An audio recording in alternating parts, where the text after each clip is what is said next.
आज हम जानने वाले हैं प्रिज्म के बारे में। जैसा कि आपने 10th क्लास में पढ़ा होगा, प्रिज्म प्रकाश की श्वेत प्रकाश को 7 रंगों में विभाजित कर देता है। इसे इससे आगे हम आज जानने वाले हैं, जब प्रकाश की किरण प्रिज्म से जाती है तो वो किस कोण से विचलित होती है। इसका एक डेरिवेशन आज हम करेंगे। इस डेरिवेशन में आपको प्रिज्म के बारे में बहुत कुछ जानने को मिलेगा, लेकिन उससे भी पहले इस डेरिवेशन को करने के लिए जो भी बातें ज़रूरी हैं वो सब मैं आपको बताऊंगा, और लिंक डिस्क्रिप्शन में है जो भी मैं आज कुछ पढ़ाऊंगा उसका। तो पहले आप वहाँ से PDF डाउनलोड करिए। मेरे टेलीग्राम ग्रुप में आपको फ्री में PDF मिल जाएगी। उसे अपने सामने रखिए PDF को, ताकि आपको पढ़ते समय लिखने पे ध्यान ना देना पड़े, आप सिर्फ समझने पे ध्यान दें। तो समझने में सबसे पहले हम इस डायग्राम को समझेंगे, कैसे ये डायग्राम बनाना है। इसके बाद डेरिवेशन को करना है तो किस तरीके से करना है, जिससे कि वो कम से कम समय में याद हो जाए और हम एग्ज़ाम तक उसे ना भूलें। ठीक है, तो सबसे पहले ये जो भी है डायग्राम, इसमें मैं आपको समझाता हूँ। इसे वैसे मैं काट के भी लेके आया हूँ यहाँ पे, लेकिन ये बना कैसे इसे पहले समझते हैं। तो सबसे पहले एक सिंपल आपको यहाँ पे ट्रायंगल ड्रॉ कर लेना है। मैं पहले इसे फ़ोटो को छोटी कर लेता हूँ। अभी ये सॉफ्टवेयर सीखने में मुझे टाइम लगेगा, हो सकता है कि थोड़ा ज़्यादा टाइम लग जाए। तो ये एक प्रिज्म है। वैसे प्रिज्म की फ़ोटो मैं आपको स्क्रीन पे लगा दूंगा कि वो वास्तव में, अगर किसी ने हकीकत में अपना वास्तविक प्रिज्म ना देखा हो, ये तो एक ट्रायंगल मैंने बनाया है प्रिज्म को दर्शाने के लिए। वास्तव में प्रिज्म कैसा दिखता है आपको स्क्रीन पे शो हो जाएगा। और ये है पॉइंट A, ये है B, ये है C। तो जैसे हम पृष्ठ बोलेंगे AB तो यानी कि इस पृष्ठ की बात होगी, और पृष्ठ बोलेंगे AC तो इस पृष्ठ की बात होगी। इसमें क्या होगा कि कोई प्रकाश की किरण है जो इस तरीके से पृष्ठ पे पड़ेगी। प्रकाश सीधी रेखा में चलता है। यहाँ पे जैसे ही वो किरण पड़ी तो इस तरीके से मुड़ेगी और ऐसे जाएगी। ये सब तो आप पहले से ही जानते होंगे, लेकिन ये हुआ कैसे ये मैं आपको बताऊंगा। इस पृष्ठ पे एक हमें अभिलंब खींचना होगा। अभिलंब मैं दूसरे कलर से खींच देता हूँ। तो इसका अभिलंब ये होगा जो इस पृष्ठ से 90 डिग्री का एंगल बनाए। सेम एक अभिलंब यहाँ पे भी खींचना होगा, और जहाँ पे भी ये मिलेंगे उस पॉइंट को हम N बोल देंगे। ठीक है, जब प्रकाश की किरण इस पॉइंट पे गिरेगी, जिसे मैं इस पॉइंट का नाम मैं रख रहा हूँ यहाँ पे Q।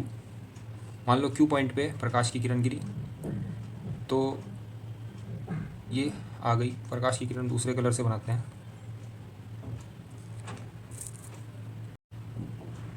तो ये आ गई प्रकाश की किरण। ये जो एंगल बनाएगी अभिलंब से, उस एंगल को मैं नाम दूंगा एंगल I। ये है I। तो हम सभी को पता है, जब भी प्रकाश की किरण विरल माध्यम से सघन माध्यम में जाती है तो अभिलंब की ओर झुक जाती है। तो यहाँ पे तो वायु है, ये विरल माध्यम है। अब प्रिज्म हमारा कांच का बना हुआ है, ये सघन माध्यम है। तो अब ये अभिलंब की ओर झुकेगी। तो किरण ऐसे जानी चाहिए थी, लेकिन ये अभिलंब की ओर झुकती हुई ऐसे जाएगी। तो मैं बना देता हूँ। अब ये सीधी सीधी जाएगी यहाँ तक। तो किरण को भी अब नाम देते हैं, इस पॉइंट को बोलते हैं P। यहाँ पे Q है ही, और जहाँ तक ये गई है इस पॉइंट को नाम दे देते हैं हम R।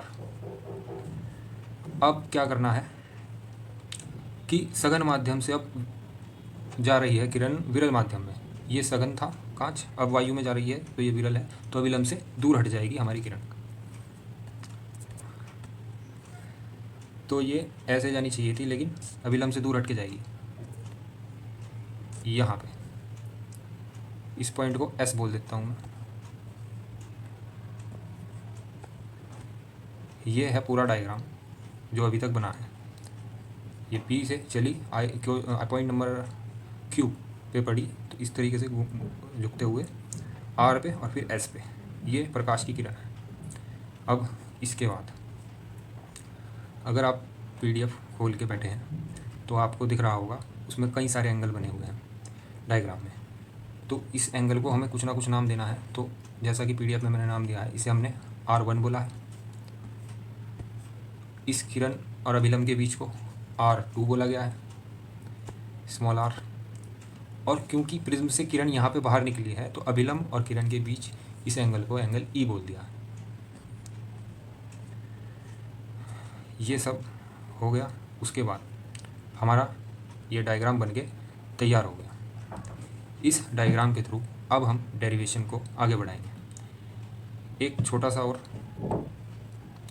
कि अगर दूसरे कलर से बना देता हूँ, मान लो इस कलर से, ये किरण जो शुरुआत की थी वो प्रिज्म ना होता तो कुछ इस तरीके से जाती, बिल्कुल सीधी अपनी रास्ते में, और जो किरण बाहर निकली है वो ऐसे जा रही है। अगर मैं इसे पीछे की तरफ बढ़ा दूँ तो ये ऐसे कटेगी। थोड़ा सही बना देते हैं तो ये, और अब इन दोनों के बीच का कोण बोला जाएगा डेल्टा। ये एस नहीं है, ये डेल्टा है। एक एंगल है, जैसे थीटा को एंगल के लिए दर्शाते हैं, डेल्टा को भी इसीलिए दर्शाया गया है यहाँ पे। अब इस डेल्टा से ही हमें काम है, डेरिवेशन के लास्ट में हमें इसी का मान निकालना है, तो ये बहुत इंपॉर्टेंट है। तो डायग्राम हमारा पूरा हो गया है। अब ये तो हाथ से बना हुआ डायग्राम है, थोड़ा आपको आड़ी तिरछी रेखाएं हैं इसमें, तो हम डेरिवेशन करते समय इस डायग्राम का यूज़ करेंगे। ये देखिए यहाँ पे वही ABC है, PQRS है, ये सब एंगल वगैरह सब कुछ ऐसे ही। तो अब अगर आप जान चुके हैं कि ये डायग्राम बना कैसे, तो आगे बढ़ते हैं हम। इसमें हम जानेंगे, इस डेरिवेशन को करने से पहले आपको जो पहले पढ़ाया गया था मैं वो रिवाइज करा देता हूँ, जो इस डेरिवेशन में ज़रूरी है। इस डेरिवेशन को ड्राइव करने के लिए आपको जो जो नॉलेज होनी चाहिए वो पहले मैं दे देता हूँ। कुल 4 पॉइंट हैं जो आपको पता होने चाहिए, और ये आपको नोट्स में लिखे हुए डायरेक्ट रूप से तो नहीं मिलेंगे, लेकिन यहाँ मैं आपको क्लियरली बता देता हूँ। जब भी कोई दो रेखाएं एक दूसरे को काटेंगी तो आमने सामने के कोण बराबर होंगे, यानी कि अगर ये एंगल मैं थीटा मान लूँ तो इसके सामने का एंगल भी ये वाला थीटा ही होगा। अगर ये एंगल फाई है तो इसके सामने का एंगल भी फाई ही होगा। ये है पहला पॉइंट, ये आपको नोट्स में नहीं लिखना है। ये रेखा गणित की कुछ छोटी मोटी बातें हैं जो आपको दिमाग में पहले से ही पता होनी चाहिए और याद होनी चाहिए। अगर नहीं याद है तो याद कर लीजिए, कोई ज़्यादा बड़ी बात नहीं है। दूसरा पॉइंट है कि कोई भी चतुर्भुज हो, 4 भुजाओं से बना हुआ कोई आकृति, उसके चारों आंतरिक कोण को अगर हम टोटल कर दें तो टोटल करने के बाद वो 360 डिग्री ही बैठेगा। ये पॉइंट नंबर 2 था जो आपको पता होना चाहिए। पॉइंट नंबर 3 की अगर हम बात करें तो पॉइंट नंबर 3 में त्रिभुज के तीनों कोण, आंतरिक कोणों का योग वो 180 होता है डिग्री। और चौथे पॉइंट में क्या है,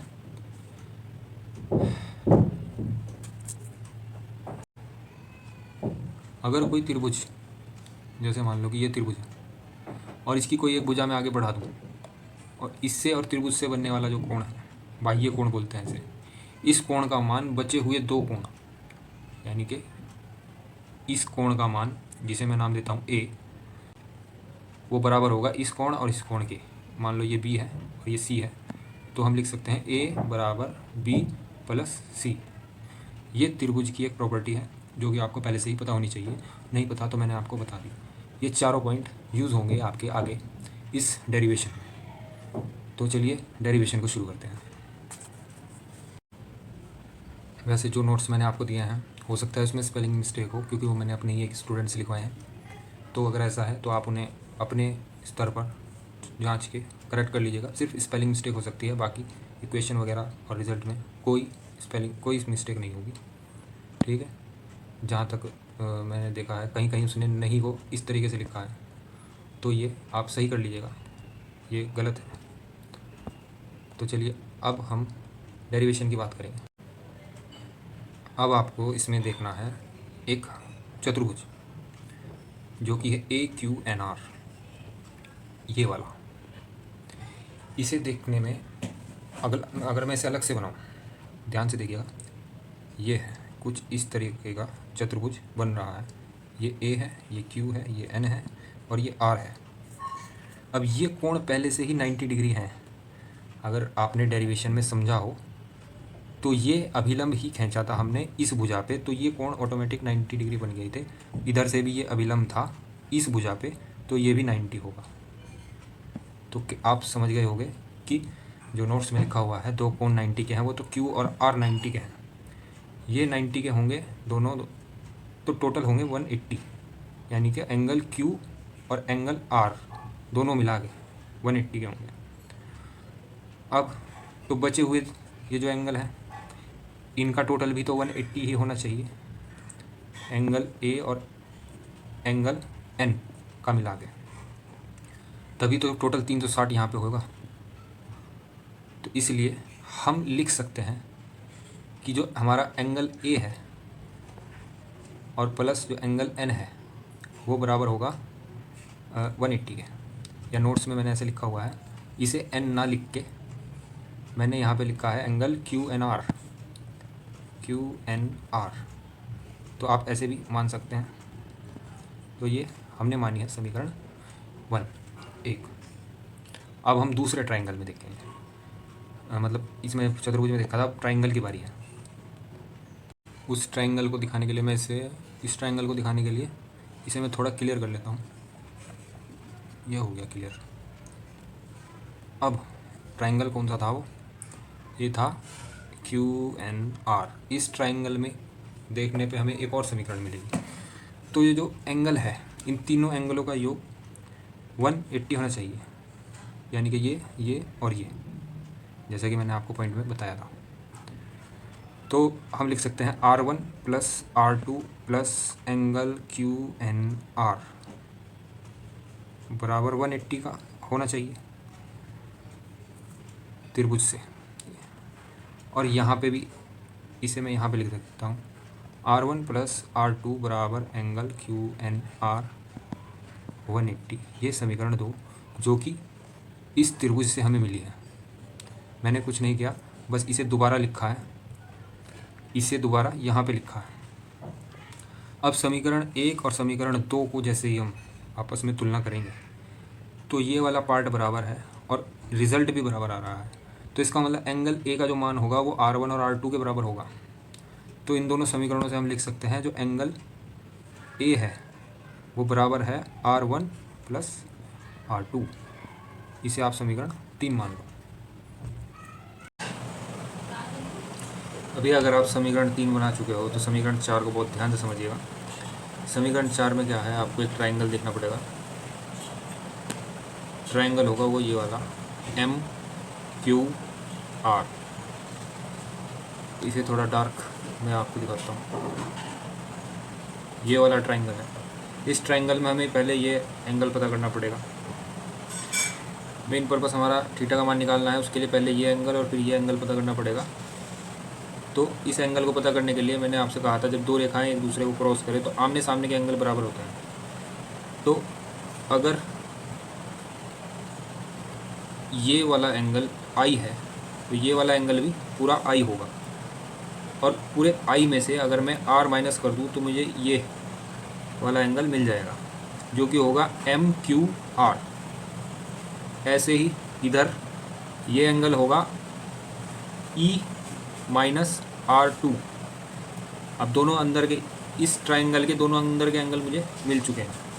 अब डेल्टा का मान मैं यहाँ से कह सकता हूँ कि जो डेल्टा का मान होगा वो बराबर होगा इस वाले एंगल के, जिसका मान होगा I माइनस R1, और प्लस इस वाले एंगल के जिसका मान होगा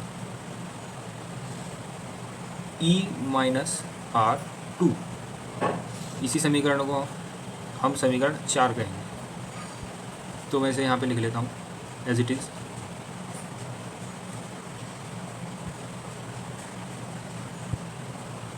तो यहाँ पे आ गया डेल्टा बराबर I minus R1 plus E minus R2। अब इसे थोड़ा सॉल्व करते हैं। ये हम डेल्टा को इस तरीके से भी लिख सकते हैं, I पहले फिर उसके बाद E और दोनों का माइनस कॉमन लेके R1 प्लस R2। समीकरण 4 हमारी तैयार है। अब समीकरण 4 के आने के बाद अब आपको ध्यान देना होगा थोड़ा जो ग्राफ यहाँ पे दिया गया है उसके बारे में। तो भाई ये आ गया ग्राफ से पहले मैं आपको इस समीकरण में बता देता हूँ। जो ये समीकरण हमने बनाई थी, ये वाली समीकरण, इस समीकरण में हमें यहाँ से पता लगता है कि जो डेल्टा का मान है वो आई पर भी निर्भर करता है। आई पे निर्भर होने का मतलब है कि एंगल ऑफ इंसिडेंस यानी कि आपतन कोण जो कि हमने यहाँ पे बनाया था, जितना आपतन कोण अधिक या कम होगा इसके मान के अनुसार ही ये वाला डेल्टा का मान परिवर्तित होगा। तो अब ग्राफ से समझते हैं। अब ग्राफ से हमारा डेरिवेशन आगे बढ़ेगा। देखिए इस ग्राफ को, इस ग्राफ में एक ये लाइन है और एक ये लाइन है और दोनों आकर इस पॉइंट पे मिलती है। अब ये ग्राफ हमने प्रयोगों द्वारा बनाया है। प्रयोगों द्वारा कैसे? हमने एक प्रिज्म लिया, उस पर एंगल 30 डिग्री से अगर कम पे हम किरण को आपतित करते हैं, आई का मान 30 डिग्री से कम पे रखते हैं, तो कोई ये कह लो कि किरण प्रिज्म के पार नहीं जाती, एक सतह से ही बाहर निकल जाती है। अगर 30 डिग्री से हम मान कम रखेंगे आपतन कोण का, तो ये घटना नहीं होगी जो चित्र में दिखाई गई है यहाँ पे। अगर 30 डिग्री से ज़्यादा रखेंगे तो ही ये घटना होगी, एंगल आई और ई बनेंगे। तो ऐसे ही हम मान रखते गए, तब जाके ये पूरी लाइन आई और इसी के क्रॉसपोंडेंस यहाँ पे ई के मान आते गए, वो हम यहाँ पे ग्राफ में रखते गए। ये देखिए एंगल अगर हम 50 डिग्री लें, यहाँ पे अगर हम एंगल 50 डिग्री लेते हैं, ये 50 डिग्री यहाँ पे है, ये किसका मान है? विचलन कोण का। 50 डिग्री विचलन कोण कब होगा? जब हमारा आई का मान लगभग 40 होगा। और इसी के क्रॉसपोंडेंस 50 डिग्री विचलन कोण पे ही ई का मान 60 और 80 के बीच में यानी कि लगभग 70 होगा। अब ग्राफ हमें ये बताना चाह रहा है कि, या इस ग्राफ से हमें ये पता लगता है कि अगर हम ई और आई के मान आपस में चेंज कर दें, यानी कि 70 के लगभग आई का मान हो, तो ई का मान ऑटोमेटिक 40 के लगभग यानी कि यहाँ पे आएगा। और इस ग्राफ में एक पॉइंट यहाँ पे ऐसा है जहाँ आई बराबर ई के है, और यही न्यूनतम विचलन कोण का मान है।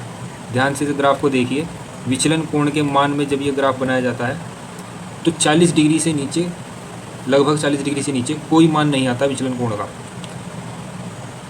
तो आई और ई जब बराबर हों, यही एक ऐसी स्थिति है जो न्यूनतम विचलन कोण की स्थिति है। तो इसी से हम डेरिवेशन में आगे लिख सकते हैं कि जब डेल्टा बराबर हो डीएम, यानी कि ये मिनिमम विचलन कोण है जिसे हम डीएम से निरूपित कर रहे हैं, ये कब होगा? जब आई बराबर होगा ई के। तो इस मान को से हम समीकरण 1 और 2 में रख सकते हैं। और एक और याद रखने वाली बात है, इसी स्थिति में जब न्यूनतम विचलन होगा, आई बराबर ई के होगा, तो इसी स्थिति में ये जो दो रेखाएं हैं यहाँ पे, ये जो दो रेखाएं, एक ये और एक ये आपस में पैरेलल होंगी, यानी कि प्रिज्म की बीसी भुजा और ये क्यू आर, ये आपस में एकदम समानांतर होंगी, यानी कि एंगल R1 बराबर R2 के होगा। चलिए अब इसे रखते हैं समीकरण 1 में। समीकरण 3 में जब R1 R2 के बराबर हो तो समीकरण 3 से हम निकाल सकते हैं यहाँ पे, तो A बराबर होगा 2R के, क्योंकि R1 बराबर है R2 के और मैंने मान लिया ये कोई एंगल R है, तो इसकी जगह मैं सिर्फ R भी रख सकता हूँ। तो यहाँ पे A बराबर, जब यहाँ पे भी R रखा जाएगा और यहाँ पे भी R, तो 2R हो जाएगा A का मान।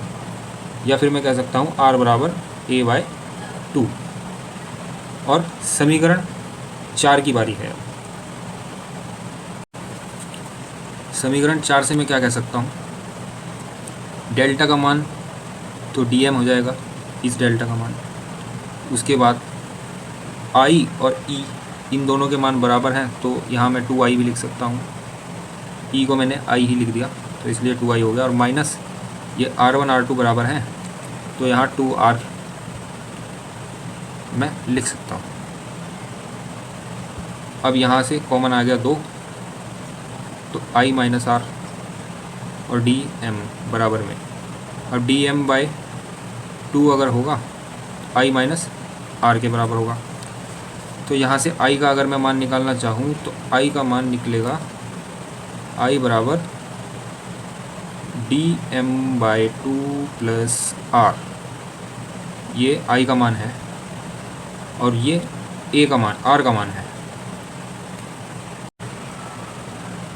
इस आर को हमें हटाना होगा ताकि हम स्नेल का नियम लगा सकें। तो आई बराबर हो जाएगा डी एम बाई 2 और इस आर की जगह मैं ऊपर वाली समीकरण इससे ए बाई 2 रख दूँगा, तो प्लस में ए बाई 2, या मैं इसे लिख सकता हूँ I is equal to D M plus A by 2, ये आई का मान है।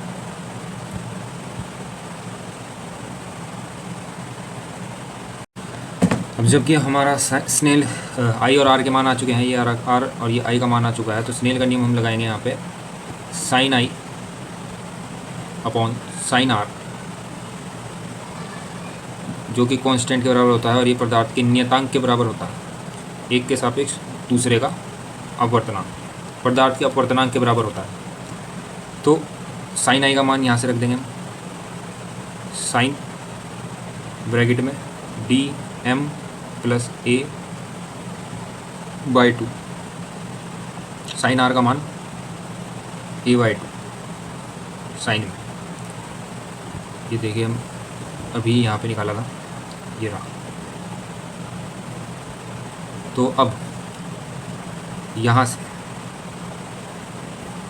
हम कह सकते हैं कि पदार्थ का जो अपवर्तनांक है उसका मान साइन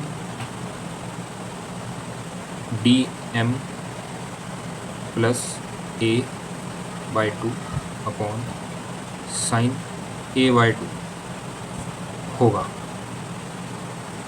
ये है फॉर्मूले का रिज़ल्ट, जो हमारा डेरिवेशन है उसका रिज़ल्ट।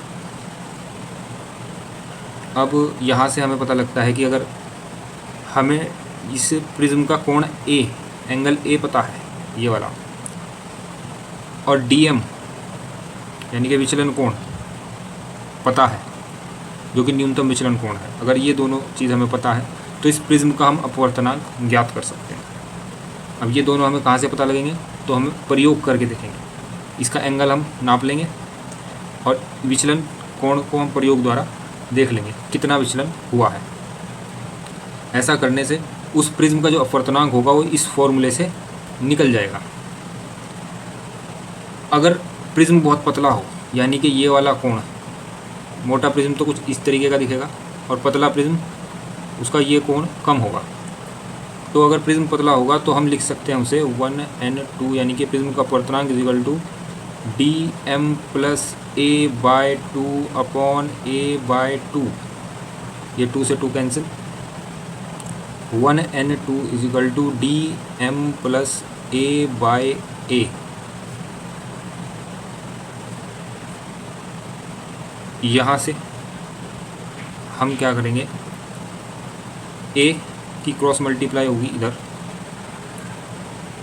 या इसे ऐसे भी कर सकते हैं 1n2 एक बार dm के बटे में a और एक बार a के बटे में a, तो इसे ऐसे ये कैंसिल, इधर 1 बचेगा, तो 1n2 is equal to D M by A plus 1।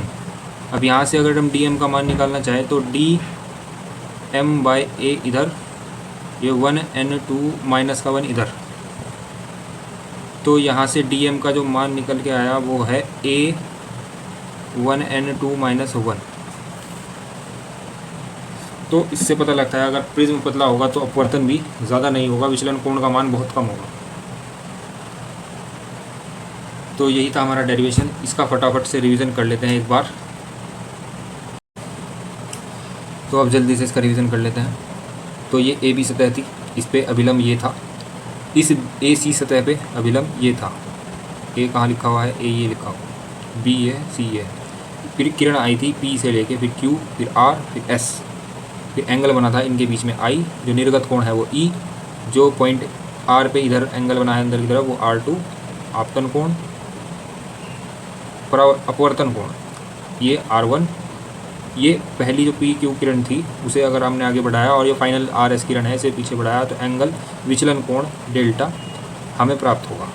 ये है पूरा डायग्राम। इसके लिए मैंने आपको कहा था कि आपको 4 बातें याद रखनी है। 2 लाइनें क्रॉस एक दूसरे को काटेंगे तो आमने सामने कोण बराबर होंगे। चतुर्भुज के चारों कोण 360, त्रिभुज का 180 और एक बाह्य कोण का मान बचे हुए अंतर दोनों कोणों के योग के बराबर होता है। अब जो ये हमारा मेन डायग्राम है इसमें सबसे पहले हमने समीकरण 1 बनाई थी। समीकरण 1 में हमने क्या कहा था कि जो चतुर्भुज है ये वाला चतुर्भुज, थोड़ा बड़ा करके दिखा देता हूँ, इस चतुर्भुज में हमें देखना था तो हमने क्या देखा था, एंगल ए जो एंगल ए है और एंगल एन है उनका योग 180 होगा। क्यों?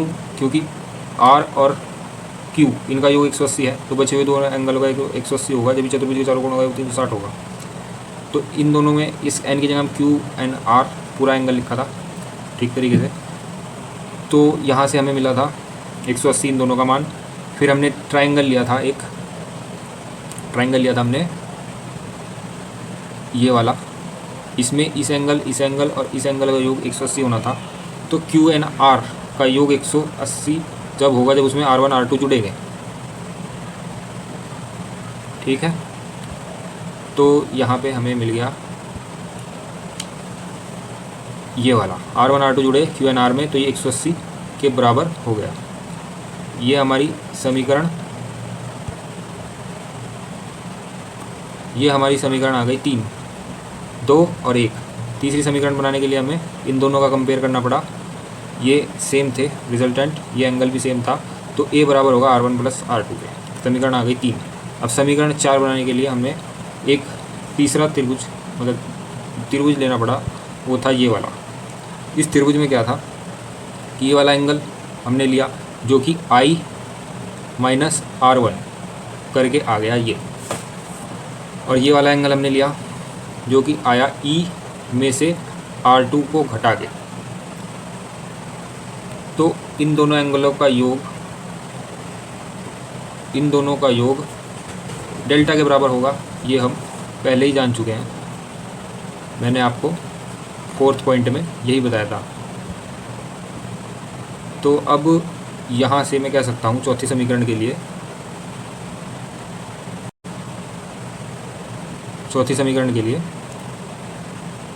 कि I - R1 + E - R2 वो डेल्टा के बराबर होगा। यहाँ से हमने से ठीक करके लिखा है, बस R1 R2 को एक साथ लिखा है, माइनस कॉमन लिया है, E और I एज इट इज़ है। ये समीकरण नंबर 4 आ गई। यहाँ से अब हम डायग्राम को देखते हैं। यहाँ पे जब हमने प्रयोगों द्वारा ये डायग्राम बनाया I और E के बीच में, I और E और डेल्टा के बीच में हमने भिन्न आपतन कोणों पे अपवर्तन निर्गत कोण के मान निकाले हैं और देखा है कि डेल्टा हर स्थिति में क्या बना है। तो उस प्रयोग को करके हमें डायग्राम प्राप्त हुआ था ये। अब ये डायग्राम में डेल्टा का मिनिमम मान यहीं पे है जहाँ I और E के मान बराबर हैं। इसी स्थिति से हम लिख सकते हैं कि अगर डेल्टा को मिनिमम यानी कि DM के बराबर करना है तो I और E बराबर होंगे ही होंगे, और उसी स्थिति में R1 और R2 का मान बराबर होगा। R1 बराबर R2। तो ये मान जब मैं समीकरण 3 में रखूँगा तो समीकरण 3 से निकल के आएगी फिर A का मान 2R, या कह लो R का मान A/2, और समीकरण 4 से निकल के आएगा DM का मान ये, और इससे हम I का मान निकाल लेंगे कैलकुलेशन करके ये, और फिर स्नेल का नियम लगाएंगे। स्नेल के नियम में हमें प्राप्त होगा, स्नेल के नियम से हमें ये वाला फॉर्मूला प्राप्त होगा। इसके आधार पर हम कह सकते हैं कि DM और A के मान पे निर्भर करेगा हमारे प्रिज्म का अपवर्तनांक। उल्टा बोल दिया मैंने।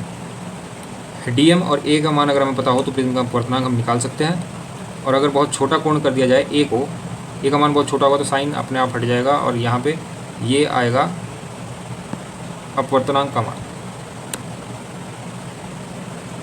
और बहुत पतले प्रिज्म के लिए ये समीकरण फॉलो होगी। ठीक है, इस समीकरण से हमें पता लगता है कि अगर प्रिज्म पतला है तो अपवर्तन यानी कि विचलन कोण जो कि DM है वो बहुत कम होगा। तो आशा करता हूँ कि आपको समझ आया होगा और आप पढ़ते समय PDF को सामने या तो प्रिंट निकलवा करके या किसी और डिवाइस में उसे ओपन करके बैठे होगे और समझने पे ध्यान दिया होगा, ना कि लिखने पे। बाकी इस वीडियो को आप दोबारा देख के लिख भी सकते हैं, कोई दिक्कत की बात नहीं। अगर आप अपने हाथ से नोट्स बनाते हैं तो वो उससे ज़्यादा अच्छा और कुछ नहीं। और लास्ट में लाइक, सब्सक्राइब एंड शेयर, बस यही करना है।